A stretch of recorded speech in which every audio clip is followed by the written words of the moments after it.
शुरुआत करते हैं आज की क्लास से। पहला प्रश्न आपको दिया गया दोस्तों, अलाई दरवाजे का निर्माण किसने करवाया था। तो अलाई के दरवाजे का जो निर्माण है वो किसने करवाया था, इनमें से आपका सही आंसर क्या होगा दोस्तों, बताइए। तो अलाई के दरवाजे का निर्माण किसने करवाया था, आपका सही आंसर क्या हो जाएगा, अलाउद्दीन खिलजी ने। सी आपका सही हो जाएगा। सांची स्तूप का निर्माण किसने करवाया था, बताइए। सांची स्तूप का निर्माण किसने करवाया था दोस्तों, सही आंसर आपको देना है। तो क्या होगा इनमें से आपका सही आंसर। तो दोस्तों सांची स्तूप का निर्माण सम्राट अशोक के द्वारा करवाया गया था।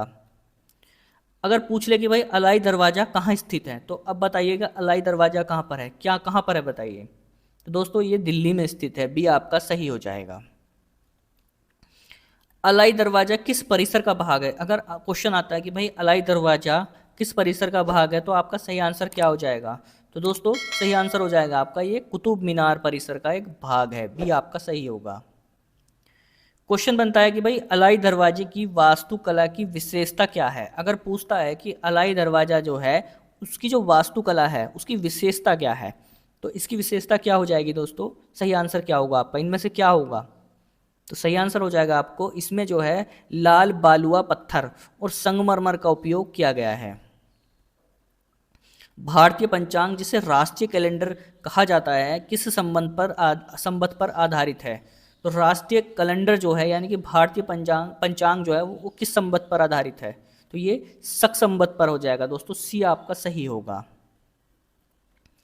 तराना गायन शैली का आविष्कार करने का श्रेय किसे दिया जाता है दोस्तों। अब बताइएगा तराना गायन शैली का जो आविष्कार है वो किसने किया था, इनमें से किसका संबंध होगा, अमीर खुसरो, बैजू बावरा, तानसेन या स्वामी हरिदास। तो दोस्तों आपका सही आंसर विकल्प सी हो जाएगा, इसमें आमिर खुसरो का संबंध है।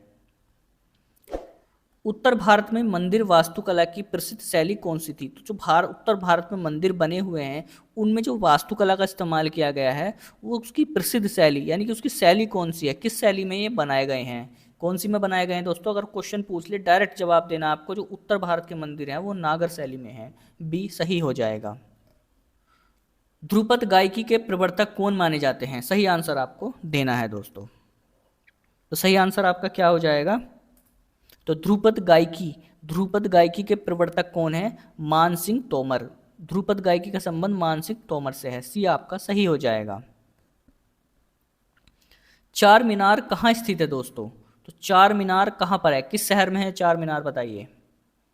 तो चार मीनार कहाँ पर है दोस्तों, ये हैदराबाद में है। और हैदराबाद पूछ ले कि भाई कौन से राज्य की राजधानी है, तो ये कहाँ की है दोस्तों, तेलंगाना की। ये भी आपको याद रखना है, तेलंगाना की ये राजधानी है। पोंगल त्योहार किस राज्य में मनाया जाता है। तो पोंगल का जो त्योहार है वो कहाँ मनाया जाता है दोस्तों। तो पोंगल मनाया जाता है आपका कहाँ पर, सही आंसर आपको देना है। तो क्या हो जाएगा दोस्तों, इनमें तमिलनाडु हो जाएगा, बी आपका ठीक हो जाएगा। पटोला साड़ियाँ जो अपनी जटिल ज्यामिति बुनाई के लिए प्रसिद्ध हैं मुख्य रूप से भारत के किस राज्य में बनाई जाती है। सीधा क्वेश्चन है कि पटोला की जो साड़ियाँ हैं उनका संबंध किस राज्य से है, बस आपको ये बताना है। तो पटोला साड़ियाँ जो हैं उनका संबंध गुजरात से हो जाएगा दोस्तों, सी आपका सही होगा। छऊ नृत्य जो एक अर्धशास्त्रीय भारतीय नृत्य है जिसमें मार्शल आर्ट की तकनीकें भी शामिल हैं का संबंध किस क्षेत्र से है दोस्तों। तो छऊ का संबंध किस क्षेत्र से नहीं है, सही आंसर आपको देना। तो देख लेते हैं चलिए। तो पुरुलिया से है, सरायकेला से है, मयूरभंज से है, लेकिन बुलंदखंड से नहीं है। बुलंदखंड कहाँ पर है, ये उत्तर प्रदेश में है, तो इसका ये सही हो जाएगा। कठपुतली का पारंपरिक धागा आधारित रंगमंच रूप किस भारतीय राज्य में सबसे अधिक प्रचलित है। तो कठपुतली का जो खेल है वो सबसे ज़्यादा कहाँ दिखाया जाता है दोस्तों, तो ये कहाँ पर दिखाया जाता है, इनमें से क्या होगा आपका, राजस्थान सही हो जाएगा, बी आपका सही होगा।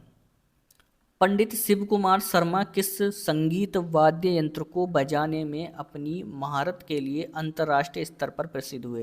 तो सीधा सवाल है कि पंडित शिव कुमार शर्मा का संबंध किस वाद्य यंत्र से है। तो आपका सही आंसर क्या हो जाएगा, इनमें से कौन सा यंत्र है जो वो बजाते थे। तो पंडित शिव कुमार शर्मा संतूर से संबंधित रखते हैं, ये आपका ठीक हो जाएगा। सांची स्तूप का निर्माण किस शताब्दी ईसा पूर्व में हुआ था। तो सांची स्तूप का निर्माण कब हुआ था बताइए। तो ये हुआ था तीसरी शताब्दी ईसा पूर्व, भी आपका सही हो जाएगा। गांधार कला शैली में बुद्ध की मूर्तियों पर किस विदेशी कला का स्पष्ट प्रभाव दिखाई देता है। तो गांधार की जो कला है उसमें जो बुद्ध मूर्तियां बनाई गई थी उसमें किस विदेशी कला का स्पष्ट प्रभाव दिखाई दे रहा है? तो किसका देगा दोस्तों? इसमें ये हो जाएगा यूनानी और रोमन। सी आपका सही हो जाएगा। अनेकता में एकता की अवधारणा भारतीय संस्कृति की एक प्रमुख विशेषता है, यह वाक्यांश किसने दिया? कथन बहुत पूछे जाते हैं दोस्तों, इंपॉर्टेंट है। अनेकता में एकता की अवधारणा भारतीय संस्कृति की एक विशेष प्रमुख विशेषता है, तो इसका संबंध किससे है? जवाहरलाल नेहरू से हो जाएगा। भारतीय संस्कृति का मूल आधार क्या माना जाता है दोस्तों? तो भारतीय संस्कृति का मूल आधार क्या है दोस्तों? सही आंसर आपको देना है। तो क्या लगा कर आएंगे आप इनमें से? तो आपका सही आंसर विकल्प बी हो जाएगा, आध्यात्मिकता। बी आपका सही हो जाएगा। वसुधैव कुटुंबकम की अवधारणा किस ग्रंथ से ली गई है? इंपॉर्टेंट क्वेश्चन दोस्तों। वसुधैव कुटुंबकम की अवधारणा कहाँ से ली गई है? तो ये ली गई है दोस्तों महाउपनिषद से। बी आपका सही हो जाएगा। अगले क्वेश्चन की तरफ बढ़ते हैं। भारतीय संस्कृति में पुरुषार्थ के अंतर्गत कौन सा लक्ष्य शामिल नहीं है? सही आंसर आपको देना है। तो दोस्तों इनमें धर्म शामिल है, अर्थ शामिल है, काम शामिल है, और इसके अलावा आप मोक्ष भी इसमें ऐड कर सकते हैं, लेकिन मृत्यु इसमें शामिल नहीं है। डी आपका सही हो जाएगा। ऋग्वेद में पुरुष सूक्त की किस सामाजिक संरचना की उत्पत्ति का वर्णन करता है? तो ऋग्वेद में जो पुरुष सूक्त है वो किस सामाजिक संरचना की उत्पत्ति का वर्णन कर रहा है? तो क्या सही हो जाएगा आपका? तो आपका सही हो जाएगा वर्ण व्यवस्था। बी आपका सही होगा। प्रसिद्ध सितार वादक पंडित रविशंकर को किस सर्वोच्च नागरिक सम्मान से सम्मानित किया गया था दोस्तों? तो किस सम्मान से सम्मानित किया गया था दोस्तों इन्हें? तो आपका सही आंसर हो जाएगा विकल्प डी, भारत रत्न दिया गया था। और वर्ष की अगर बात करें तो 1999 होगा आपका। अगले क्वेश्चन की तरफ बढ़ते हैं। ख्याल गायकी को लोकप्रिय बनाने का श्रेय किसे दिया जाता है? तो ख्याल गायकी को प्रसिद्ध बनाने का, लोकप्रिय बनाने का जो श्रेय है वो किन्हें दिया जाएगा इनमें से?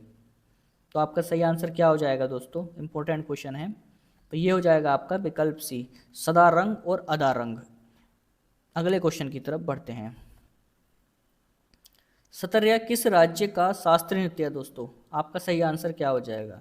दोस्तों सतरिया का संबंध किस राज्य से है? तो ये सी सही हो जाएगा दोस्तों, असम से। भारत में कितनी भाषाओं को शास्त्रीय भाषा का दर्जा प्राप्त है? तो कितनी भाषाओं को है दोस्तों? तो ये हो जाएगा आपका 11 भाषाओं को। वर्तमान में 11 भाषाएं ऐसी हैं जिन्हें शास्त्रीय भाषा का दर्जा प्राप्त है।